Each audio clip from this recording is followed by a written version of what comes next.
नमस्कार, कैसे हैं आप सब। स्वागत है आप सभी का। आज का यह वीडियो क्लास 10th के सामाजिक विज्ञान विषय के अंतर्गत हमारी अर्थव्यवस्था पर है और इसमें आज हम लोग अध्ययन करेंगे पहला अध्याय अर्थव्यवस्था एवं इसके विकास का इतिहास। ठीक है, आप इसको पढ़ने बैठेंगे तो हो सकता है आपको यह हार्ड लगेगा, समझ में नहीं आएगा, लेकिन इसको मैंने आसान करने का पूरा प्रयास किया है। आप बस मेरे साथ अंत तक बने रहें।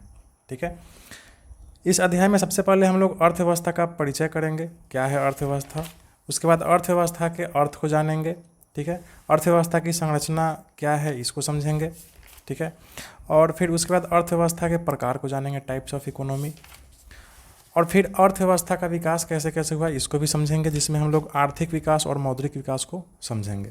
ठीक है, आप बस मेरे साथ अंत तक बने रहें। इन सभी को हम लोग तथ्यों के रूप में एकदम आसान करके हम इसको समझेंगे। ठीक है, देखिए इसमें राष्ट्रीय आय क्या है, प्रति व्यक्ति आय क्या है, ठीक है, मानव विकास सूचकांक क्या है, इन सभी को समझेंगे। यह सब चीज़ आते रहता है हमेशा जीके में, आपके क्लास 10th के एग्ज़ाम में भी ये सब आते रहता है।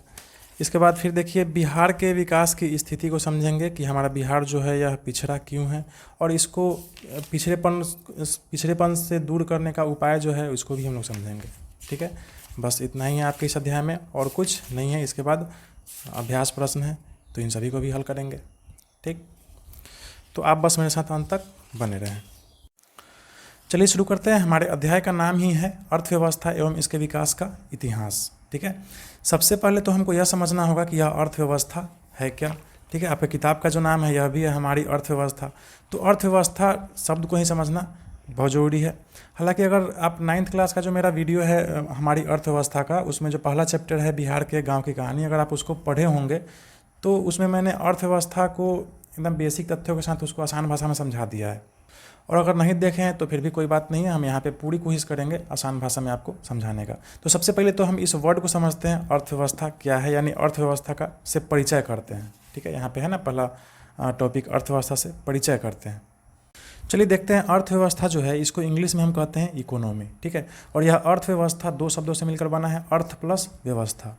अर्थ का मतलब होता है धन, रुपया पैसा। ठीक, और व्यवस्था का मतलब आप जानते ही हैं, इंतजाम या प्रबंधन करना। तो कुल अर्थव्यवस्था का मतलब क्या हुआ, धन का इंतजाम या प्रबंधन करना। ठीक है, अब आप बड़े लेवल देश या राज्य को छोड़ दीजिए, आप अपने घर में आ जाइए। ठीक है, आपके अपने घर में या फिर आपके आस पड़ोस के घर में धन या रुपया पैसा कहाँ से आता है। अब देखिए बिना रुपया पैसा के तो आज के डेट में कोई रह नहीं सकता है। हर परिवार में उसके जो सदस्य होते हैं, उसका जो मुखिया होता है वह कोई ना कोई काम करता है। क्यों काम करता है, तो पैसा कमाने के लिए। ठीक है, और उस पैसे से वह अपना जीविकोपार्जन करता है, अपना जीवन चलाता है। तो अब आपको सोचना है कि आपके परिवार में या फिर आपके आस पड़ोस के परिवार में लोग रुपया पैसा कहाँ से कमाते हैं, कैसे कमाते हैं। ठीक है, तो उसका आंसर होगा धन का इंतजाम या प्रबंधन जो है यह वस्तुओं तथा सेवाओं के उत्पादन से होता है। ठीक है, आपके परिवार में या फिर आपके आस पड़ोस के किसी भी परिवार में दो ही चीज़ होता है, धन रुपया पैसा कमाने के लिए दो ही चीज़ वे लोग करते हैं, वस्तुओं तथा सेवाओं का उत्पादन। ठीक, अब इसको समझिए वस्तु और सेवा का उत्पादन कैसे होता है। ठीक है, तो देखिए किसी किसी घर में खेती होता है, तो खेती से क्या होता है, अनाज का उत्पादन होता है, फल सब्जी इत्यादि का उत्पादन होता है। ठीक, कुछ लोग गाय वाय रखते हैं, गाय भैंस, तो दूध का उत्पादन होता है, उसको भी इन सभी चीज़ों को बेच के वे क्या करते हैं, पैसा कमाते हैं। ठीक है, या फिर कोई धनी आदमी होता है, उसके पास बड़ा फैक्ट्री होता है, तो फैक्ट्री में वह वस्तुओं का उत्पादन करता है और बेच के पैसा कमाता है। तो ये तो हो गया वस्तु का उत्पादन। और दूसरा है सेवा। ठीक है, जैसे किसी घर में कोई कर्मचारी है, कोई मजदूर है, कोई शिक्षक है, डॉक्टर है, वकील है। ठीक, तो ये लोग वस्तु का उत्पादन नहीं करते हैं, ये लोग सेवा करते हैं और बदले में अपना मेहनताना सैलरी पाते हैं। ठीक, तो किसी भी परिवार में धन का जो इंतजाम है, पैसा का इंतजाम है, वह दो ही चीज़ से होता है, वस्तुओं या सेवा के उत्पादन से। ठीक, अब हम आते हैं अर्थव्यवस्था की परिभाषा को समझते हैं। ठीक है, अर्थव्यवस्था को इंग्लिश में इकोनॉमी कहते हैं, आपको तो पता ही है, देखा आपने। देखिए यह आर्थिक क्रियाओं का एक ऐसा संगठन है जिसके अंतर्गत लोग कार्य करके आय प्राप्त करते हैं तथा अपनी आजीविका चलाते हैं। ठीक है, ये तो हर घर में होता है।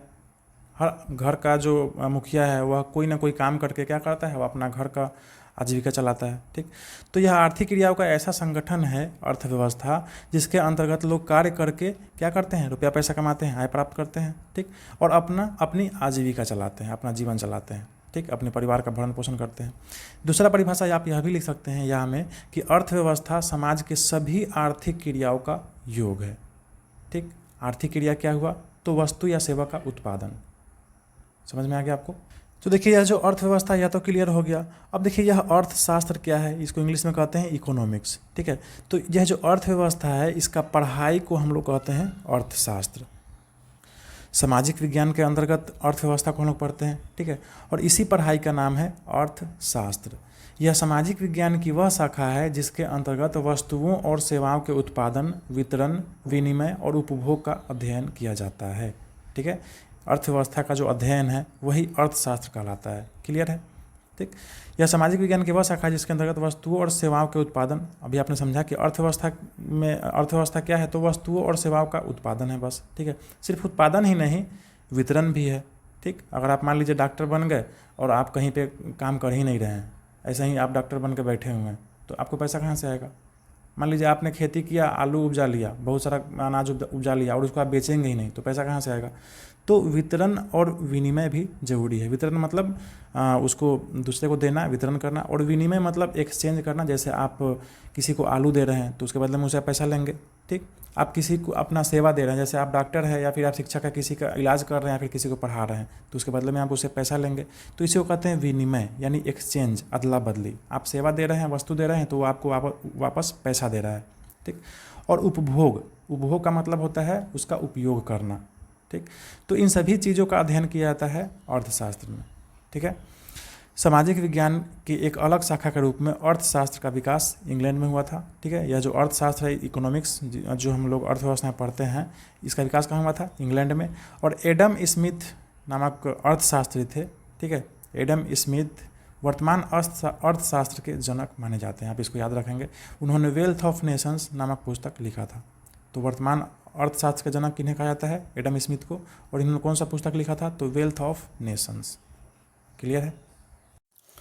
अब चलिए वापस आते हैं अपने किताब पर। देखिए अर्थव्यवस्था का जो अध्ययन है यह किसी एक घर के लिए नहीं होता है, बल्कि पूरे देश या पूरे राज्य के लिए होता है, ठीक है। अब पूरा देश जो है वह एक एक घर से मिलकर बना हुआ है, ठीक। अब मान लीजिए एक देश में 100 परिवार रहता है, ठीक है। और उस 100 का परिवार का जो आमदनी है वह बहुत अच्छा है, 100 परिवार में बहुत ज़्यादा पैसा कमा रहा है सब कोई, ठीक है। तो जाहिर सी बात है उस देश का जो अर्थव्यवस्था है वह बहुत बढ़िया होगा, ठीक है। और मान लीजिए किसी देश में 100 परिवार है और 100 परिवार का जो आमदनी है, घर का इनकम, वह बहुत कम है, बहुत गरीबी कष्ट से लोग रहता है, तो उस देश का जो अर्थव्यवस्था है वह खराब होगा। सिंपल सी बात है, कोई भी देश या कोई भी राज्य एक एक घर से बना है। तो जब भी किसी देश या किसी राज्य के अर्थव्यवस्था की बात हो रही हो तो समझ लीजिए कि उस राज्य के में रहने वाले, उस देश के रहने वाले एक एक लोगों के बारे में बात किया जा रहा है, ठीक है। देखिए यहाँ पे कह रहा है कि 15 अगस्त 1947 को मिली आज़ादी से पहले लगभग 200 वर्षों तक भारत अंग्रेजी शासन का गुलाम था। हमारे देश कब आज़ाद हुआ था? 15 अगस्त 1947 को, ठीक है। और इससे पहले हमारे देश पर अंग्रेजों का शासन था। कितना सालों तक? लगभग 200 सालों तक अंग्रेजों ने शासन किया हमारे देश पर, ठीक है। हमारा भारत देश गुलाम था उनका उस समय, यानी अंग्रेजों का जब शासन था उस 200 वर्ष तक, उससे पहले हमारे भारत देश को सोने की चिड़िया कहा जाता था, ठीक है। हमारे देश में बहुत ज़्यादा सोना होता था। हमारा देश जो था वह काफ़ी संपन्न था, हर तरह से संपन्न था हमारा देश। लेकिन अंग्रेजी शासन ने सोने की इस चिड़िया का भरपूर शोषण किया तथा जमकर लूटा, जिसके कारण भारत में आर्थिक विकास की गति मंद या नगण्य रही। मतलब 200 वर्षों तक अंग्रेजों ने इतना लूटा कि हमारे भारत देश का विकास समझिए न के बराबर ही हुआ, ठीक। जो भी विकास हमारे भारत देश में हुआ है वह 15 अगस्त 1947 में आज़ादी मिलने के बाद हुआ है। क्लियर है? तो इस अध्याय का जो पहला टॉपिक है अर्थव्यवस्था का परिचय, इसको आप परिचय कर चुके हैं, समझ चुके हैं। और दूसरा जो टॉपिक था अर्थव्यवस्था का अर्थ, इसको भी आप अच्छे से समझ चुके हैं, ठीक है। हम चलते हैं अगले टॉपिक पे, अर्थव्यवस्था की संरचना या ढांचा पर, ठीक है, स्ट्रक्चर ऑफ इकोनॉमी। तो इसको आप थोड़ा अच्छे से समझें, ठीक है। भारतीय अर्थव्यवस्था की संरचना या ढांचा जो है उसको 3 भागों में बांटा गया है, ठीक है। वह कौन कौन सा भाग है आप इसको याद रखेंगे, यह हमेशा यह जीके के रूप में आपको 10 मैट्रिक एग्जाम में आएगा। उसके बाद भी आप किसी चीज़ का तैयारी करेंगे तो उसमें आते रहेगा ये सब चीज़, ठीक है। तो भारतीय अर्थव्यवस्था का जो संरचना है वह कितने भागों में बांटा गया है? 3 भागों में। पहला है प्राथमिक क्षेत्र, प्राइमरी सेक्टर इंग्लिश में कहते हैं। दूसरा है द्वितीयक क्षेत्र, सेकेंडरी सेक्टर। और तीसरा है तृतीयक क्षेत्र, टर्शियरी सेक्टर, ठीक है। 3 भाग है, प्राथमिक, द्वितीयक और तृतीयक, आप इसको याद रखेंगे। प्राथमिक में क्या है? तो देखिए प्राथमिक क्षेत्र को कृषि क्षेत्र भी कहा जाता है, ठीक है। इसके अंतर्गत कौन कौन सा क्षेत्र आता है? तो कृषि आता है, पशुपालन आता है, मछली पालन, जंगलों से वस्तुओं को प्राप्त करना इत्यादि, ठीक है। यह सब चीज़ आता है आपको प्राथमिक क्षेत्र में, ठीक। और द्वितीयक क्षेत्र यानी सेकेंडरी सेक्टर में कौन कौन सा चीज़ आता है, तो देखिए द्वितीयक क्षेत्र को औद्योगिक क्षेत्र भी कहा जाता है। जितना भी उद्योग धंधा है, फैक्ट्री है, ठीक है, वह सब किस क्षेत्र में आता है, द्वितीयक क्षेत्र में। ठीक, इसके अंतर्गत देखिए खनिज व्यवसाय, निर्माण कार्य, फैक्ट्रियों में वस्तुओं का उत्पादन, गैस, बिजली आदि का उत्पादन इत्यादि आता है। ठीक है। और तृतीयक क्षेत्र जो है, जिसको टर्शियरी सेक्टर कहते हैं, इसमें इसको क्या कहा जाता है, तो देखिए तृतीयक क्षेत्र को सेवा क्षेत्र भी कहा जाता है। और सेवा क्या है तो आप समझ चुके हैं। इसके अंतर्गत डॉक्टर, शिक्षक, वकील, मजदूर, बैंक एवं बीमा, परिवहन, संचार एवं व्यापार इत्यादि क्रियाएं सम्मिलित होती है। ठीक है। इसके अंदर किसी चीज़ का किसी वस्तु का उत्पादन नहीं होता, बल्कि सेवा, आदमी खुद से सेवा करके पैसा कमाता है। यही तृतीय क्षेत्र है। तो हमारा जो अर्थव्यवस्था है, भारत देश का अर्थव्यवस्था, उसका संरचना जो है वह 3 भागों में बांटा हुआ है, प्राथमिक क्षेत्र, द्वितीयक क्षेत्र और तृतीयक क्षेत्र। प्राथमिक क्षेत्र में कृषि आ गया, आप मोटा मोटी तौर पर समझिए। द्वितीयक क्षेत्र में औद्योगिक क्षेत्र आ गया, फैक्ट्री आ गया। और तृतीयक क्षेत्र में सेवा आ गया, जिसमें लोग अपना सेवा देते हैं, डॉक्टर, शिक्षक, वकील, कर्मचारी, मजदूर इत्यादि। क्लियर है। अब देखिए इससे संबंधित आपकी किताब में एक तालिका है, आप इसको समझिए कि जब 1947 में हमारा भारत देश आज़ाद हुआ था, ठीक है, तो 1901 में जो हमारे भारतीय अर्थव्यवस्था था वह 3 भागों में बटा हुआ है, प्राथमिक क्षेत्र, द्वितीयक क्षेत्र और तृतीयक क्षेत्र। तो 1901 में प्राथमिक क्षेत्र का योगदान था 63%, ठीक है, और द्वितीयक क्षेत्र 12% था और तृतीयक क्षेत्र 23% था। जब हमारा देश आज़ाद हुआ तो भी लगभग वही चीज़ था, 63 से यह 58 हो गया, थोड़ा सा घट गया, यह 12 से थोड़ा सा बढ़ गया, 14 हो गया, यह 23 से 27 हो गया। लेकिन आज के डेट में 2007 का यह आंकड़ा है। इसके बाद आज के डेट में देखिए प्राथमिक क्षेत्र का जो योगदान है, देखिए कितना कम हो गया, मात्र 22%। द्वितीयक क्षेत्र जितना है उसे थोड़ा सा बढ़ा है, 22% पर है, ठीक है। और तृतीयक क्षेत्र जो सेवा क्षेत्र है वह बहुत ज़्यादा बढ़ गया है, यह 56% के आसपास चला गया है। ठीक, तो आज के डेट में हमारे अर्थव्यवस्था में जो सबसे ज़्यादा योगदान देता है वह कौन सा क्षेत्र देता है, तो तृतीयक क्षेत्र देता है। आप इसको याद रखेंगे, ठीक है। और जब हमारा देश आज़ाद हुआ था या फिर 1901 में सबसे ज़्यादा कौन सा क्षेत्र योगदान करता था हमारे अर्थव्यवस्था में, तो प्राथमिक क्षेत्र, ठीक है। लेकिन आज के डेट में तृतीयक क्षेत्र सबसे ज़्यादा योगदान करता है, आप इसको ध्यान में रखेंगे। क्लियर है। अब चलते हैं अपने अगले टॉपिक पे। हमारा जो अगला टॉपिक है वह है अर्थव्यवस्था के प्रकार, यानी टाइप्स ऑफ इकोनॉमी। ठीक, तो देखिए अर्थव्यवस्था मुख्य रूप से यही 3 प्रकार का होता है, पूंजीवादी अर्थव्यवस्था, समाजवादी अर्थव्यवस्था और मिश्रित अर्थव्यवस्था। ठीक है। विश्व में जितने भी देश हैं उन सभी देशों में यही तीनों में से कोई एक अर्थव्यवस्था होगा। ठीक है। तो हम तीनों को अच्छे समझते हैं, यह क्या है अर्थव्यवस्था के प्रकार को। पहला है पूंजीवादी अर्थव्यवस्था, जिसको इंग्लिश में कहते हैं कैपिटलिस्ट इकोनॉमी। यह ऐसा अर्थव्यवस्था है जहां उत्पादन के साधनों का स्वामित्व किसी निजी व्यक्ति के पास होता है, जैसे अमेरिका है, जापान है, ऑस्ट्रेलिया है। ठीक है, इसको आप समझिए। उत्पादन के साधनों का स्वामित्व मतलब उस देश में जितना भी फैक्ट्री होगा, जितना भी बड़ा बड़ा उद्योग धंधा होगा, वह सब उस सब का मालिक कौन होगा, कोई निजी आदमी होगा। ठीक है, सरकार को उससे कोई मतलब नहीं है। ठीक, जितना भी बड़ा बड़ा फैक्ट्री है, जितना ही बड़ा बड़ा उद्योग है, वह सब किसके स्वामित्व में होगा, उसका मालिक कौन होगा, कोई निजी आदमी, कोई प्राइवेट आदमी। तो उसको कहते हैं पूंजीवादी अर्थव्यवस्था, कैपिटलिस्ट इकोनॉमी। दूसरा है समाजवादी अर्थव्यवस्था यानी सोशलिस्ट इकोनॉमी। यह ऐसा अर्थव्यवस्था है जहां उत्पादन के साधनों का स्वामित्व एवं संचालन उस देश की सरकार के पास होता है।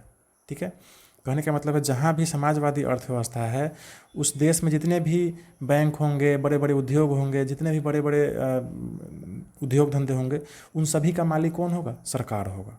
ठीक है, सारा चीज़ सरकार के अंडर में होगा। तो ऐसे अर्थव्यवस्था को कहते हैं समाजवादी अर्थव्यवस्था। जैसे चीन है, क्यूबा है, तो इन देशों में जितना भी फैक्ट्री है, उद्योग धंधा है, उस सब का मालिक कौन है, वहाँ का सरकार है। ठीक है, तो वहाँ समाजवादी अर्थव्यवस्था हो गया। हमारे देश में कैसा व्यवस्था है, तो देखिए भारत की अर्थव्यवस्था मिश्रित अर्थव्यवस्था है। यह मिश्रित अर्थव्यवस्था क्या है, इसको समझिए। इसको इंग्लिश में मिक्स्ड इकोनॉमी कहते हैं। यह ऐसा अर्थव्यवस्था है जहाँ उत्पादन के साधनों का स्वामित्व सरकार तथा निजी व्यक्ति दोनों के पास होता है। ठीक है, मतलब हमारे भारत देश में क्या है कि बहुत ऐसा फैक्ट्री है, उद्योग धंधा है, वह किसी निजी आदमी के हाथ में है, जैसे मुकेश अंबानी है, अडानी है, बहुत बड़ा बड़ा फैक्ट्री है उसके अंडर में। ठीक है, और बहुत सारा ऐसा फैक्ट्री है जो सरकार के अंडर में भी है। ठीक, तो यहाँ पे मिक्स्ड रूप में है, मिला जुला रूप में है। कुछ बड़ा बड़ा फैक्ट्री प्राइवेट आदमी के हाथ में है और बहुत सारा बड़ा बड़ा फैक्ट्री जो है, कुछ फैक्ट्री वो सरकार के अंडर में है। ठीक, तो यहाँ पे मिला जुला अर्थव्यवस्था, इसलिए यहाँ इसको मिश्रित अर्थव्यवस्था कहते हैं। ठीक है, यह अर्थव्यवस्था पूंजीवाद एवं समाजवाद के बीच का रास्ता है। ठीक है, इस दोनों के बीच का रास्ता है। पूंजीवाद में क्या है कि जितना भी बड़ा बड़ा चीज़ है वह सब प्राइवेट आदमी के हाथ में, निजी व्यक्ति के पास है। समाजवादी में क्या है कि जितना भी उद्योग धंधा है वह सब सरकार के हाथ में है। लेकिन मिश्रित अर्थव्यवस्था में प्राइवेट आदमी के हाथ में भी है और सरकार के हाथ में भी है, ठीक है। इसी को कहते हैं मिश्रित अर्थव्यवस्था। तो वही है, हमारे भारत देश की अर्थव्यवस्था जो है वह कैसा है, मिश्रित अर्थव्यवस्था है। क्लियर है। तो अब देखिए, आप अर्थव्यवस्था के प्रकार को समझ चुके हैं। अब हम चलते हैं अगले टॉपिक पे। अगला टॉपिक है हमारा अर्थव्यवस्था का विकास, ठीक है। इसको हम लोग समझते हैं।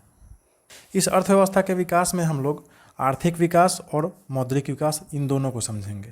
तो देखिए, जब भी किसी देश का आर्थिक विकास का बात होगा तो वहाँ के रहने वाले एक एक परिवार के आर्थिक विकास का बात हो रहा होगा, ठीक है। एक एक परिवार विकास करेगा तभी वह देश विकास करेगा, ठीक है।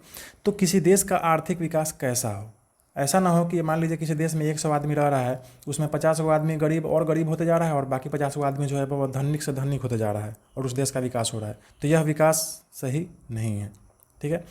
तो वही सबसे बड़ा चीज़ है कि किसी देश का आर्थिक विकास कैसा हो। तो इसमें दो गो महत्वपूर्ण शब्द है, यह हमेशा आता है। पहला है समावेशी विकास, जिसको इंक्लूसिव ग्रोथ कहते हैं, और दूसरा है सतत विकास, जिसको सस्टेनेबल डेवलपमेंट कहते हैं, ठीक है। आप इस दोनों चीज़ को अच्छे से समझिए, ठीक। पहला है समावेशी विकास, जिसको इंक्लूसिव ग्रोथ कहते हैं, ठीक। देखिए, आर्थिक विकास की ऐसी प्रक्रिया जिसमें समाज के सभी वर्गों का जीवन स्तर ऊंचा होता जाए तथा समाज का कोई भी वर्ग विकास के लाभ से अछूता नहीं रहे, तो ऐसे विकास की प्रक्रिया को समावेशी विकास कहा जाता है, ठीक है। मान लीजिए किसी देश में 100 आदमी रह रहा है, तो उस 100 आदमी का जो परिवार का जो इनकम है वह पहले से अगर बेहतर हो रहा है तो समझ लीजिए समावेशी विकास हो रहा है उस देश में, ठीक है। जब भी किसी देश के आर्थिक विकास का बात हो तो समावेशी विकास काफ़ी ज़रूरी हो जाता है, क्योंकि देश जो है वह एक एक परिवार से मिलकर बना है और सभी परिवार का विकास होना चाहिए, ठीक। और दूसरा है सतत विकास यानी सस्टेनेबल डेवलपमेंट। इसका अर्थ है कि आर्थिक विकास की ऐसी प्रक्रिया जिसमें न केवल वर्तमान पीढ़ी बल्कि आने वाली भावी पीढ़ी के विकास को भी ध्यान में रखकर संसाधनों का उपयोग किया जाता है, ऐसा विकास सतत विकास कहलाता है, ठीक। अब जैसे मान लीजिए आपके देश में बहुत सारा संसाधन है, कोयला है, पेट्रोलियम है, ठीक है, बहुत सारा खनिज पदार्थ है। अब आप ऐसा ना विकास कर लीजिए कि जितना भी संसाधन है उस सब को अब वहीं निकाल के ख़त्म कर दीजिए, ठीक है। इसी 150 साल में उसको निकाल के ख़त्म कर दीजिए और आपका जो आने वाला पीढ़ी है, ठीक है, उसको कुछ मिले ही नहीं, उसको कुछ बचे ही नहीं, ठीक। तो ऐसा विकास भी सही नहीं है किसी देश के लिए, ठीक है। तो उस देश का विकास कैसा होना चाहिए, सतत विकास होना चाहिए, यानी ऐसा इस तरह से संसाधनों का उपयोग होना चाहिए कि उसका भी काम चल जाए और उसका जो आने वाला जो पीढ़ी है 100 साल 200 साल 500 साल के बाद वाला जो आने वाला पीढ़ी है उसका भी काम चल सके, ठीक। ऐसा ना हो कि हम अब यहीं इतना ना फैक्ट्री लगा ले, इतना ना वातावरण को प्रदूषित कर दे कि हमारा जो आने वाला पीढ़ी है उसको शुद्ध हवा मिले ही नहीं, ठीक। तो यह भी विकास सही नहीं है। तो किसी भी देश का जो आर्थिक विकास है उसमें समावेशी विकास और सतत विकास यह होना काफ़ी ज़रूरी है, ठीक है। यह हमेशा आता है आर्थिक विकास में शब्दावली, इसको आप हमेशा ध्यान में रखेंगे। समावेशी विकास मतलब सभी लोगों का विकास, समाज के सभी वर्गों का विकास, ठीक है। और सतत विकास मतलब आने वाली जो हमारी भावी पीढ़ी है 200 साल 500 साल के बाद, ठीक है, उनके लिए भी हमारे देश का जो संसाधन है वह बचा रहे, ठीक है, यह है सतत विकास। तो क्लियर है यह दोनों शब्द। तो अब चलिए, अब हमारा अगला टॉपिक है आर्थिक विकास कैसे हो, ठीक है, कैसे किसी देश का आर्थिक विकास होता है, ठीक है। तो आप देश के आर्थिक विकास का बात छोड़ दीजिए, आप अपने परिवार के बारे में ही सोचिए कि आपके परिवार का आर्थिक विकास कैसे होगा, ठीक है। तो देखिए, मान लीजिए अगर आपके परिवार में आज पिछले महीने का इनकम 10,000 रुपया है, तो अगर आपका वह जो इनकम है वह अगले महीने में 15,000 होता है, तो समझ लीजिए आपका परिवार क्या कर रहा है, विकास कर रहा है, ठीक है। ठीक उसी प्रकार हमारे देश में जितने ही परिवार है उन सभी का जो इनकम है वह बढ़ेगा तो हमारे देश का इनकम बढ़ेगा, हमारे देश का आर्थिक विकास होगा। अब आप सोचिए कि आपके परिवार का इनकम पहले 10,000 था, अब 15,000 हो गया मान लीजिए, तो ऐसे ही तो नहीं हो गया, ठीक है, बैठे बैठे तो नहीं हो जाएगा 15,000, उसके लिए थोड़ा और मेहनत करना पड़ेगा, ठीक है। आप किसी चीज़ का अगर उत्पादन कर रहे हैं तो थोड़ा और दिमाग लगाना पड़ेगा उत्पादन करने के लिए, ठीक है, और ज़्यादा उत्पादन करना होगा, उसमें और दिमाग लगाना होगा और ज़्यादा संसाधनों को जुटाना होगा, उसके लिए आपको प्लानिंग करना होगा, तब जाके आपका जो आमदनी है वह बढ़ेगा आपके परिवार का, ठीक है। और जब आपके परिवार का आमदनी बढ़ेगा तो देश का आमदनी बढ़ेगा, ठीक है। तो जिस प्रकार आप अपने परिवार के आमदनी बढ़ाने के लिए आप दिमाग लगाते हैं, प्लानिंग करते हैं, वैसे ही हमारे देश की जो सरकार है, भारत सरकार, वह हमारे देश का आर्थिक विकास के लिए प्लानिंग करती है, ठीक है, वह आर्थिक नियोजन कहलाता है, ठीक। यह आर्थिक नियोजन क्या है? तो देखिए, आर्थिक विकास के उद्देश्यों की प्राप्ति के लिए पूर्व निर्धारित योजनाबद्ध तरीके से तय समय में उपलब्ध संसाधनों का नियोजित समन्वय एवं उपयोग करना आर्थिक नियोजन कहलाता है। ठीक है, आर्थिक विकास के उद्देश्यों की प्राप्ति के लिए पूर्व निर्धारित योजनाबद्ध तरीके से, मतलब पहले ही निर्धारित कर लिया जाता है, प्लानिंग किया जाता है कि अगले साल हमको क्या क्या करना है। ठीक है, योजनाबद्ध तरीके से तय समय में, कि मान लीजिए हम जो प्लानिंग कर लिए कि हमको 5 साल में इतना काम कर लेना है। ठीक, तो उसके लिए प्लान सेट करना पड़ता है, समय भी सेट करना पड़ता है। उपलब्ध जो भी संसाधन है आपके पास, उन सभी का नियोजित समन्वय एवं उपयोग करना क्या कहलाता है? आर्थिक नियोजन कहलाता है। अब देखिए, मान लीजिए यह आपको परिभाषा अगर हार्ड लग रहा है, नहीं समझ में आ रहा है, तो एकदम आसान भाषा में समझिए कि एक निर्धारित समय में किसी देश का आर्थिक विकास कैसे होगा, इसका प्लानिंग करना क्या कहलाता है? आर्थिक नियोजन कहलाता है। ठीक है, एकदम आसान है, बस प्लानिंग करना एक निर्धारित समय में कि हमारे देश का जो आर्थिक विकास है वह कैसे होगा, यही क्या है? आर्थिक नियोजन है। ठीक, अब हमारा अगला टॉपिक है योजना आयोग। यह हमारे देश का चीज़ है, योजना आयोग, इसको प्लानिंग कमीशन कहा जाता है इंग्लिश में। ठीक है, यह क्या है आप इसको समझिए। तो देखिए, भारत में योजना आयोग का गठन 15 मार्च 1950 को किया गया। इसके अध्यक्ष देश के प्रधानमंत्री होते थे। ठीक, देखिए, हमारा भारत देश आज़ाद हुआ था 15 अगस्त 1947 को, और संविधान लागू होने के बाद 15 मार्च 1950 को योजना आयोग का गठन किया गया। इस योजना आयोग का क्या काम था? तो बस यही था, आर्थिक नियोजन। ठीक है, अगला बिंदु में देखिए कि इसका कार्य था आने वाले 5 वर्षों के लिए आर्थिक विकास की योजना बनाना। ठीक, कोई भी काम करने के लिए योजना बनाना पड़ता है। आप ही पढ़ाई करते हैं, तो अगर आपके पास रूटीन नहीं है, कोई योजना नहीं है पढ़ाई करने का, कोई उद्देश्य नहीं है, तो फिर पढ़ाई करने का कोई मतलब ही नहीं है। ठीक, तो वैसे ही हमारा देश कैसे विकास करेगा, इसके लिए योजना आयोग लाया गया। और यह योजना आयोग आने वाले 5 वर्षों के लिए, 5 वर्षों में हमारा भारत देश कैसे विकास करेगा उसका योजना बनाता था यह योजना आयोग। ठीक है, इसका गठन कब हुआ? 15 मार्च 1950 को, और इसके अध्यक्ष कौन होते थे? प्रधानमंत्री। ठीक, लेकिन जब नरेंद्र मोदी प्रधानमंत्री बने तो इन्होंने क्या हुआ, इस योजना आयोग को हटाकर इसके बदले नीति आयोग लाया। ठीक है, नीति आयोग का फुल फॉर्म है national institute for transforming India. ठीक, यह योजना आयोग का ही दूसरा रूप है, यह कोई नया चीज़ नहीं है। कहने का मतलब है कि जिस तरह से योजना आयोग हमारे देश के विकास के लिए प्लानिंग सेट करती थी, प्लान बनाती थी, योजना बनाती थी, वैसे ही ये नीति आयोग भी जो है, यह भी हमारे देश के विकास के लिए क्या करती है? योजना बनाती है, तय करती है। ठीक है, देखिए, आर्थिक नियोजन हेतु 1 जनवरी 2015 को योजना आयोग को हटाकर नीति आयोग लाया गया। ठीक, कब? 1 जनवरी 2015 को। ठीक है, नीति आयोग के अध्यक्ष भी प्रधानमंत्री ही होते हैं। ठीक है, जिस तरह से योजना आयोग के अध्यक्ष प्रधानमंत्री होते थे, वैसे ही नीति आयोग के भी अध्यक्ष कौन होते हैं? प्रधानमंत्री ही होते हैं। क्लियर है? तो आर्थिक विकास कैसे होता है? तो आर्थिक नियोजन से होता है। और हमारे भारत देश में आर्थिक नियोजन कैसे है? तो योजना आयोग पहले था, और 1 जनवरी 2015 से क्या आ गया है? नीति आयोग आ गया है। ठीक है, तो यह क्या है, आशा है आपको समझ में आ गया होगा। तो देखिए, आर्थिक विकास में आप आर्थिक नियोजन कैसे है, क्या है, यह आप समझ चुके हैं। अब हम चलते हैं अगले टॉपिक पे। हमारा अगला जो टॉपिक है यह है मौद्रिक विकास। ठीक है, तो हम समझते हैं यह मौद्रिक विकास क्या है। ठीक है, मौद्रिक विकास का मतलब होता है मुद्रा का विकास। यह मुद्रा क्या है? देखिए, आपको कोई सामान का जरूरत पड़ता है तो आप क्या करते हैं? रुपया पैसा दे के उस सामान को खरीद लाते हैं। ठीक है, और आपके पास रुपया पैसा कहाँ से आता है? तो आपके घर में जो आमदनी होता है वस्तु या सेवा के उत्पादन से, उससे रुपया पैसा आता है। और आपको ज़रूरत पड़ता है किसी सामान का, तो आप उसी रुपया पैसा को देकर वह सामान को खरीद कर ले आते हैं। ठीक है, तो कहने का मतलब यह जो रुपया पैसा है, यह विनिमय का साधन है आपके लिए। इससे आप एक्सचेंज करते हैं। ठीक है, आपको ज़रूरत पड़ता है तो दूसरा सामान आप उससे अदला बदली करके ले आते हैं। ठीक है, तो यही रुपया जो है, यह क्या है? यह मुद्रा है। ठीक, लेकिन पहले, आज से हज़ारों साल पहले यह रुपया नहीं था। ठीक है, तो उस समय क्या, कैसे काम होता था? तो उस समय वस्तु विनिमय प्रणाली चलता था, जिसको बार्टर सिस्टम कहा जाता है। ठीक है, यह वस्तु विनिमय प्रणाली यानी बार्टर सिस्टम क्या था? तो जब मुद्रा का विकास नहीं हुआ था, मतलब जब रुपया पैसा नहीं था, रुपया तो हमारे देश में चलता है, हर देश का अलग अलग मुद्रा होता है। ठीक, तो जब मुद्रा का विकास नहीं हुआ था तो लोग वस्तु से वस्तु का लेन देन कर अपनी आवश्यकता की पूर्ति करते थे। यही वस्तु विनिमय प्रणाली कहलाता था। ठीक, जैसे मान लीजिए आज आपको तेल का ज़रूरत है, कड़ू तेल का, तो आप जाते हैं, पैसा देकर क्या करते हैं? कड़ू तेल खरीद कर ले आते हैं। लेकिन आज से हज़ारों साल पहले सोचिए, जब मुद्रा रुपया पैसा नहीं था और आपको कड़ू तेल का ज़रूरत है, तो आप कैसे ले आएंगे? तो आपके घर में जो भी चीज़ है, अनाज है, जो भी चीज़ है, तो आप क्या करते हैं, उस वस्तु को आप उसको देते हैं तेल के दुकान वाले को, ठीक है, कि आप ये चीज़ ले लीजिए और उसके बदले में आप हमको क्या कर दीजिए, वह तेल हमको दे दीजिए, ठीक। तो पहले जो था वह वस्तु से अदला बदली होता था, ठीक है, वस्तु से वस्तु का लेन देन करते थे लोग, पैसा नहीं था पहले लोगों के पास। यही वस्तु से वस्तु का लेन देन क्या कहलाता था, वस्तु विनिमय प्रणाली, बार्टर सिस्टम, ठीक। लेकिन धीरे धीरे क्या हुआ, मुद्रा का विकास हुआ। मुद्रा को इंग्लिश में करेंसी कहते हैं। यह मुद्रा क्या है, तो धन का वह रूप जिससे लोग वस्तु का क्रय या विक्रय कर अपनी आवश्यकता की पूर्ति करते हैं, ठीक है। भारत का मुद्रा क्या है, रुपया है, ठीक है।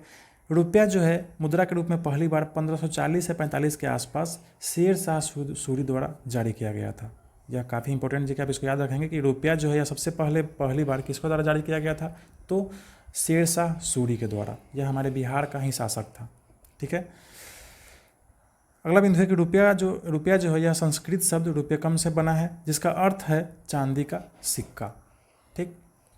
यह भारत के अलावा पाकिस्तान, श्रीलंका, नेपाल, मॉरिशस और सेशल्स देशों में उपयोग में लाया जाता है, ठीक है। यह जो रुपया है यह सिर्फ हमारे देश का ही मुद्रा नहीं है, बल्कि पाकिस्तान, श्रीलंका, नेपाल, मॉरिशस, सेशल्स इत्यादि देशों में इसका भी उपयोग किया जाता है।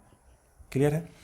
अब देखिए इस मुद्रा में जैसे जैसे मुद्रा का विकास हुआ, फिर धीरे धीरे बैंक का भी विकास होने लगा।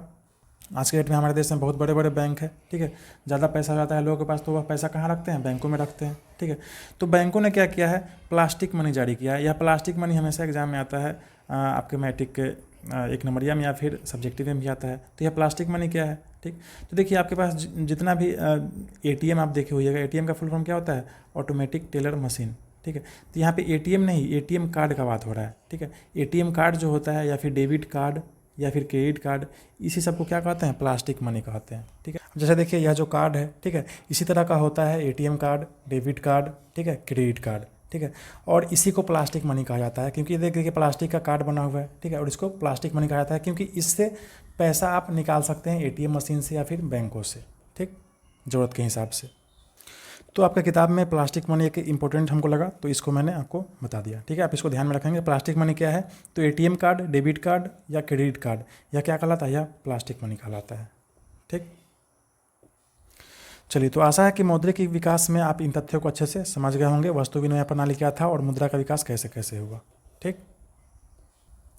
अब चलते हैं, अब आपकी किताब में कुछ महत्वपूर्ण टॉपिक है, इनको भी समझ लेते हैं। आर्थिक विकास की माप एवं सूचकांक, इसमें पहला है राष्ट्रीय आय, ठीक है, दूसरा है प्रति व्यक्ति आय, ठीक है, और यहाँ पे आगे है देखिए तीसरा मानव विकास सूचकांक।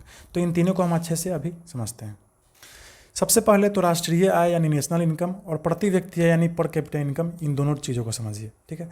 राष्ट्रीय आय क्या है, इसको पहले उदाहरण समझिए कि आपके घर का आय क्या है। मान लीजिए आपके घर का आमदनी है महीना का 1,000 नहीं 10,000, मान लीजिए 20,000 महीना का आमदनी है आपके घर का, ठीक है। तो और इस तरह के आपके घर जैसा हमारे देश में कुल 100 परिवार है, तो जितना भी परिवार है उस सब का आमदनी जोड़ देंगे, वही क्या हो जाएगा, वह हमारे देश का आमदनी हो जाएगा। तो राष्ट्रीय आय का परिभाषा क्या हो जाएगा, किसी देश में एक वर्ष में उत्पादित सभी वस्तुओं और सेवाओं पर प्राप्त किए गए कुल धन को क्या कहा जाता है, राष्ट्रीय आय कहा जाता है, ठीक है। कोई भी आदमी रुपया पैसा कैसे कमाता है, वस्तु और सेवा का उत्पादन करके, ठीक है, यह समझ चुके हैं आप, ठीक। तो किसी भी देश में एक वर्ष में उत्पादित जितना भी वस्तु और सेवा होगा, ठीक है, उस पर प्राप्त किए गए कुल धन को क्या कहा जाता है, राष्ट्रीय आय कहा जाता है। क्लियर है। सामान्य तौर पर जिस देश का राष्ट्रीय आय अधिक होता है वह देश विकसित देश कहलाता है, और जिस देश का राष्ट्रीय आय कम होगा वह क्या कहलाएगा, वह अविकसित कहलाएगा, गरीब देश कहलाएगा। सिंपल सी बात है। तो राष्ट्रीय आय क्या है, समझ में आ गया, एकदम आसान चीज़ है यह, ठीक। अगला है प्रति व्यक्ति आय यानी पर कैपिटा इनकम, ठीक। देखिए राष्ट्रीय आय को देश की कुल जनसंख्या से भाग देने पर जो भागफल आता है वह प्रति व्यक्ति आय कहलाता है। प्रति व्यक्ति आय बराबर राष्ट्रीय आय बटा कुल जनसंख्या। अब इसको आसान भाषा में समझिए प्रति व्यक्ति आय को। मान लीजिए किसी देश का इनकम है कि राष्ट्रीय आय है 1 लाख रुपया, हालांकि 1 लाख रुपया रहेगा नहीं, उससे ज़्यादा रहेगा, लेकिन मान लीजिए उसका राष्ट्रीय आय 1 लाख रुपया है और उस देश में 100 आदमी रह रहा है, ठीक है। तो उस 1 लाख में उस 100 आदमी से भाग दे देंगे तो प्रति आदमी कितना रुपया कमा रहा है वह निकल जाएगा, ठीक है। उसी को कहते हैं प्रति व्यक्ति आय पर कैपिटा इनकम, ठीक है। इसमें क्या किया जाता है, राष्ट्रीय आय जितना भी होता है उसमें कुल उस देश का जनसंख्या से भाग दे दिया जाता है, तो निकल जाता है क्या, प्रति व्यक्ति आय, ठीक है, एकदम आसान है। तो राष्ट्रीय आय क्या है और प्रति व्यक्ति का आय क्या है, यहाँ से आपको समझ में आ गया होगा। ठीक, चलिए अब हम चलते हैं अगले टॉपिक पे। हमारा अगला टॉपिक है मानव विकास सूचकांक। ठीक है, ह्यूमन डेवलपमेंट इंडेक्स। सबसे पहले तो इसका दूसरा बिंदु देखिए कि यह जो मानव विकास सूचकांक यह आता कहाँ से है। देखिए मानव विकास सूचकांक जो है इसको HDI कहते हैं, यानी ह्यूमन डेवलपमेंट इंडेक्स। ठीक है, यह संयुक्त राष्ट्र विकास कार्यक्रम द्वारा जारी मानव विकास रिपोर्ट का एक हिस्सा होता है। ठीक है, संयुक्त राष्ट्र जो है यह जारी करता है हर साल, क्या जारी करता है, मानव विकास रिपोर्ट, और इसी में एक मानव विकास सूचकांक है। क्लियर है। अब यह मानव विकास सूचकांक क्या है, तो देखिए जैसे आप स्कूल में ही पढ़ते हैं, तो स्कूल में जब परीक्षा होता है तो टेस्ट होता है, तो उसमें होता है ना कौन बच्चा तेज है। जो बच्चा तेज रहता है उसको सबसे ऊपर टॉप पर रखा जाता है, जो बच्चा मध्यम है उसको बीच में रखा जाता है, जो बच्चा सबसे कमज़ोर है उसको सबसे नीचे रखा जाता है। तो ठीक उसी प्रकार हमारे पूरे विश्व में जितने भी देश है, ठीक है, तो कौन देश का आदमी सबसे बढ़िया तरीके से रह रहा है, बढ़िया से जीवन जी रहा है, उसको टॉप पे रखा जाता है। और कौन देश का आदमी सबसे लाचारी अवस्था में रह रहा है, जर्जर अवस्था में रह रहा है, उसको सबसे नीचे रखा गया है। यही है मानव विकास सूचकांक। ठीक है, यह मानव विकास के 3 बुनियादी आयामों को नापता है। ठीक, जैसे आपका परीक्षा होता है तो 3-4 को सब्जेक्ट का टेस्ट होता है, जैसे हिंदी है, इंग्लिश है, गणित है, और उन सभी में आप कितना नंबर लाते हैं उसके हिसाब से तय होता है कि आप टॉप पर जाएंगे या नीचे रहेंगे। ठीक, वैसे ही हमारे जो संयुक्त राष्ट्र है या जितना भी देश है, उन सभी देशों में 3 चीज़ों पर उस आदमी का स्तर को नापता है। पहला है लंबा और स्वस्थ जीवन, दूसरा है शिक्षा, और तीसरा है सभ्य जीवन स्तर। ठीक है, पहला क्या है, लंबा और स्वस्थ जीवन, यानी जिस देश का आदमी बहुत ज़्यादा दिन तक जीता होगा, ठीक है, और स्वस्थ जीवन जीता होगा, उसको ऊपर रखा गया। ठीक, और सिर्फ लंबा और स्वस्थ जीवन जीने से ही नहीं, बल्कि जीवन का स्तर भी अच्छा होना चाहिए। स्तर कहने का मतलब अच्छा घर में रहना चाहिए, अच्छा खान पान होना चाहिए उसका। ठीक, और उस आदमी का शिक्षा भी उसको अच्छा होना चाहिए उसका। ठीक है, तो यह अगर तीनों चीज़ अच्छा है किसी देश का, ठीक है, तो वह देश का जो मानव विकास सूचकांक होगा वह सबसे ऊपर होगा। ठीक, और यह तीनों चीज़ जिस देश का खराब होगा उसका मानव विकास सूचकांक नीचे होगा। ठीक, तो मानव विकास सूचकांक क्या है समझ में आ गया। अब आते हैं, हम देखते हैं अपने भारत देश का हाल मानव विकास सूचकांक में। तो देखिए अभी 2023 चल रहा है, 2021 में प्रकाशित मानव विकास सूचकांक यानी ह्यूमन डेवलपमेंट इंडेक्स जो है, इसमें भारत जो है 191 देशों की सूची में 0.633 अंक मान के साथ 132वें स्थान पर है। सोचिए कितना नीचे है हमारा भारत देश। यानी संयुक्त राष्ट्र जो है यह 191 देशों का टेस्ट लिया था, परीक्षा लिया था इन चीज़ों का कि कौन सबसे ज़्यादा लंबा जीवन जीता है, स्वस्थ जीवन जीता है, किसका शिक्षा सबसे अच्छा है, ठीक है, और कहाँ के लोगों का जो जीवन स्तर है वह काफ़ी अच्छा है, सभ्य है। तो इसमें 191 देशों का जब टेस्ट लिया गया तो उसमें हमारा भारत देश का स्थान कहाँ है, 132वें स्थान पर 0.633 अंक के साथ। ठीक है, यह कितना ख़राब बात है हमारे भारत देश के लिए। ठीक, अभी हमारे भारत देश को और विकास करने की ज़रूरत है। चलिए अगला बिंदु कह रहा है कि इस सूची में प्रथम तथा द्वितीय स्थान पर स्विट्जरलैंड तथा नॉर्वे है। ठीक है, 21 में जो प्रकाशित हुआ है मानव विकास सूचकांक, इसमें सबसे पहले स्थान पर स्विट्जरलैंड है और दूसरे स्थान पर नॉर्वे है। ठीक, और हमारा भारत देश कितने स्थान पर है, 132वें स्थान पर। क्लियर है, आशा आपको समझ में आ गया होगा यह मानव विकास सूचकांक क्या है। चलते हैं हम आगे। चलिए अब चलते हैं हम अगले टॉपिक पे। हमारा अगला टॉपिक है आधारिक संरचना। किसी भी देश का आर्थिक विकास तभी होगा जब उसका आधारिक संरचना यानी इंफ्रास्ट्रक्चर अच्छा होगा। ठीक है, आधारिक संरचना का मतलब है उन सुविधाओं तथा सेवाओं से है जो देश के आर्थिक विकास के लिए सहायक होते हैं। ठीक, और वह क्या क्या है, तो बिजली है, ठीक, परिवहन है, संचार है, बैंकिंग, स्कूल, कॉलेज, अस्पताल आदि। ठीक है, अब देखिए यह जो चीज़ है यह आदमी अपने से तो कर नहीं सकता है। आप चाहिएगा अपना से बिजली कहीं से ले आना, ठीक है, अपना से परिवहन व्यवस्था, संचार व्यवस्था, बैंक बना देना, स्कूल बना देना, यह आपके बस का बात तो नहीं है। ठीक है, यह सरकार के बस का चीज़ है। ठीक है, किसी भी देश की सरकार अगर इन चीज़ों को दुरुस्त रखती है, बिजली, परिवहन, संचार, बैंकिंग, स्कूल, कॉलेज, अस्पताल इत्यादि एकदम चुस्त दुरुस्त करके रखती है, समझ लीजिए उस देश का जो आर्थिक विकास है वह स्पीड में होगा, जल्दी होगा। ठीक है, तो किसी भी देश का जो आर्थिक विकास है वह इन्हीं आधारिक संरचनाओं के पर टिका होता है। ठीक है, यह जो आधारिक संरचना है इसको आधारभूत ढांचा भी कहा जाता है। ठीक, चलिए तो आधारिक संरचना आप समझ चुके हैं। हम चलते हैं आगे, बिहार के विकास की स्थिति को जानते हैं। ठीक है, तो पिछला जो टॉपिक आपने पढ़ा है प्रति व्यक्ति आय, ठीक है। तो प्रति व्यक्ति आय में हमारे बिहार का जो प्रति व्यक्ति आय है वह सबसे कम है, ठीक है। यहाँ पे लिखा है कि बिहार की प्रति व्यक्ति आय सबसे कम है, यानी पूरे हमारे भारत देश में जितना भी राज्य है उसे सबसे कम प्रति व्यक्ति आय जो है यह हमारे बिहार का ही है। हालांकि यह तो डाटा 2003 का है, लेकिन आज का भी डाटा अगर आप देखेंगे 2021-22 का भी डाटा देखेंगे तो देखें हम नेट पे, ठीक है, तो उसमें भी बिहार का जो प्रति व्यक्ति आय है वह सबसे कम ही है। यानी आपका जो बिहार है यह पूरे देश में सबसे कम विकास करने वाला राज्य है, ठीक है। तो बिहार के विकास की स्थिति स्पष्ट है। कैसा स्थिति है बिहार का, तो यहाँ लिखा ही है कि बिहार की स्थिति काफ़ी दयनीय है, ठीक है।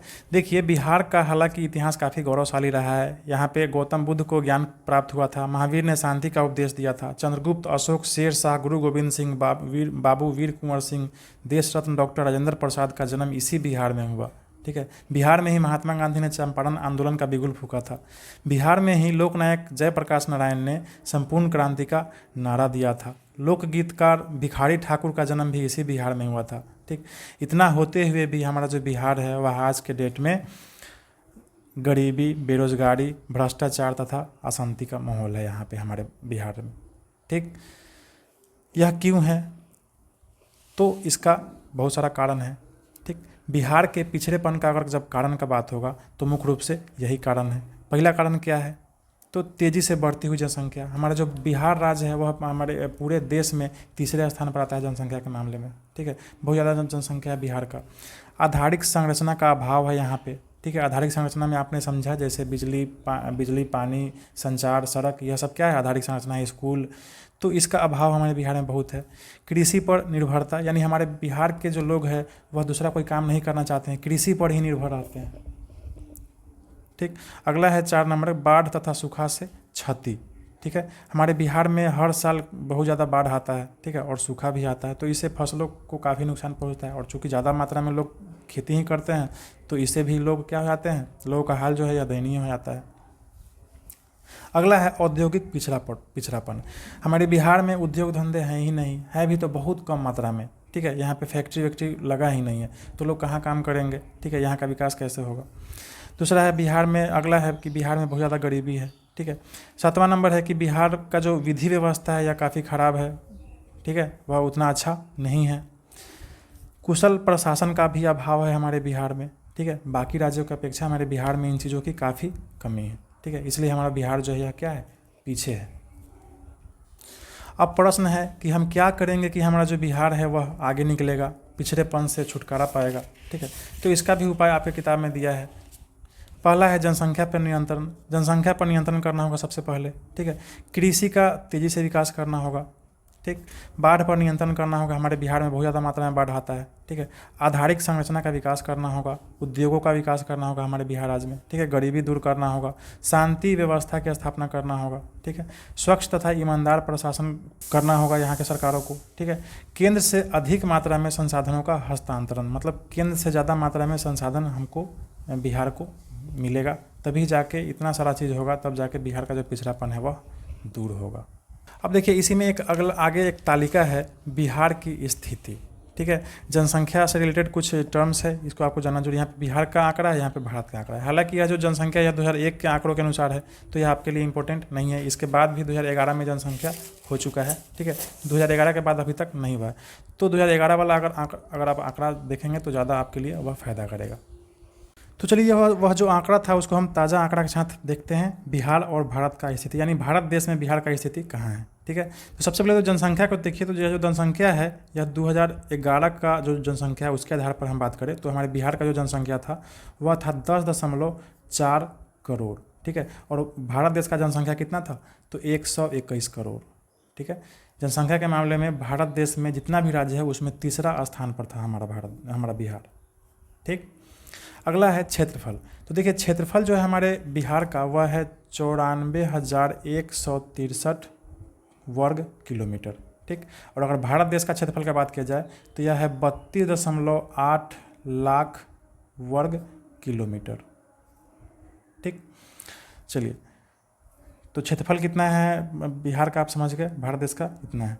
जनसंख्या घनत्व का मतलब होता है किसी एक निश्चित क्षेत्र में कितना ज़्यादा लोग रहते हैं, ठीक है, उसी को जनसंख्या घनत्व कहा जाता है। ठीक, तो जनसंख्या घनत्व में हमारा जो बिहार है वह पूरे देश में जितना भी राज्य है उसमें टॉप पर है, यानी 1106 आदमी रहता है 1 किलोमीटर स्क्वायर के अंतर्गत। ठीक है, प्रति किलोमीटर स्क्वायर के अंतर्गत कितना आदमी रहता है? 1106 आदमी बिहार में। लेकिन अगर वही पूरे देश की बात की जाए तो यह मात्र 382 ही है। ठीक, यानी 1 वर्ग किलोमीटर स्क्वायर में मात्र 382 आदमी रहता है पूरे भारत देश में। और यह बिहार का आंकड़ा कितना है? 1106 है, बहुत ज़्यादा है। पूरे हमारे भारत देश में जितने भी राज्य हैं उन सभी में सबसे ज़्यादा है यह। ठीक, लिंगा अनुपात की अगर बात की जाए, मतलब कितना पुरुष पर कितना महिला, यानी कितना पुरुष नहीं, 1000 पुरुष पर कितना महिला। ठीक है, तो लिंगानुपात 2011 के अनुसार हमारे जो बिहार का लिंगानुपात है वह था 9 से 18। ठीक, यानी 1000 पुरुष पर मात्र 918 महिला ही हैं। ठीक, और अगर पूरे देश की बात की जाए तो यह है 9 से 43, यानी पूरे देश में अगर 1000 आदमी हैं तो उस पर औरत कितना है? 943। लेकिन वही हमारे बिहार में घट गया है, 918 ही है मात्र। ठीक, साक्षरता दर की बात की जाए कि कितने लोग हमारे बिहार राज्य के साक्षर हैं, तो 61.8% है। और अगर वही पूरे भारत देश का बात किया जाए तो यह 74.08% है। देखिए, हर चीज़ में यह बिहार कम है। जनसंख्या घनत्व के मामले में देखिए बहुत ज़्यादा है। ठीक है, ये तो खराब बात है। लिंगानुपात में देखिए कम है, बहुत ज़्यादा। साक्षरता दर भी देखिए पूरे भारत से भी काफ़ी कम है, मात्र 61.8% है। और भारत देश का कितना है? 14.08। प्रति व्यक्ति आय जो है यह इसमें भी हमारा बिहार जो है वह सबसे लो, जितना भी राज्य है सबसे लोवेस्ट पर, सबसे नीचे है। ठीक, मात्र 50,745 रुपया प्रति व्यक्ति आय बिहार का है। जबकि भारत देश का अगर बात किया जाए तो यह 1,35,000 रुपया है प्रति व्यक्ति आय।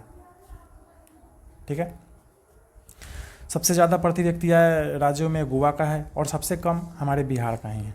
ठीक, और हमारे पूरे भारत देश का अगर बात किया जाए तो कितना है? 1,35,000। तो यह है करेंट डाटा हमारे बिहार और भारत से रिलेटेड। ठीक है, तो चलिए, यह जो तालिका है यह काफ़ी पुराना डाटा था, इसमें 2001 का ही डाटा था। इसमें 11 के डाटा से हम लोग समझ चुके हैं क्या क्या चीज़ है इसमें। ठीक, तो इस अध्याय में अब ज़्यादा कुछ है नहीं, जितने भी महत्वपूर्ण तथ्य थे उन सभी को मैंने बारीकी से आपको समझाया है। ठीक है, कुछ भी जितने भी महत्वपूर्ण तथ्य थे उसमें से कुछ भी छूटा नहीं है आपके लिए। ठीक है, आशा है अध्याय आपको अच्छा लगा होगा। इसके बाद देखिए आपके अभ्यास प्रश्न हैं। ठीक है, तो अभ्यास प्रश्न को हम अगले वीडियो में लेकर आएंगे। यह वीडियो लंबा हो जाएगा अगर इसको भी इसमें शामिल किए तो।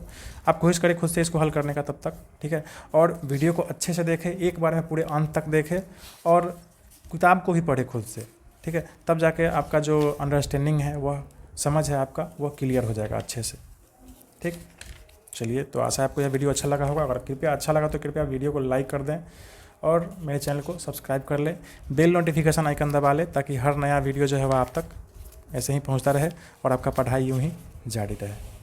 ठीक है, तो जल्दी मिलेंगे अगले वीडियो में एक नए चैप्टर के साथ, एक नए चैप्टर के आईसी के अभ्यास प्रश्नों के साथ। और पढ़ते रहें आप और खुश रहें।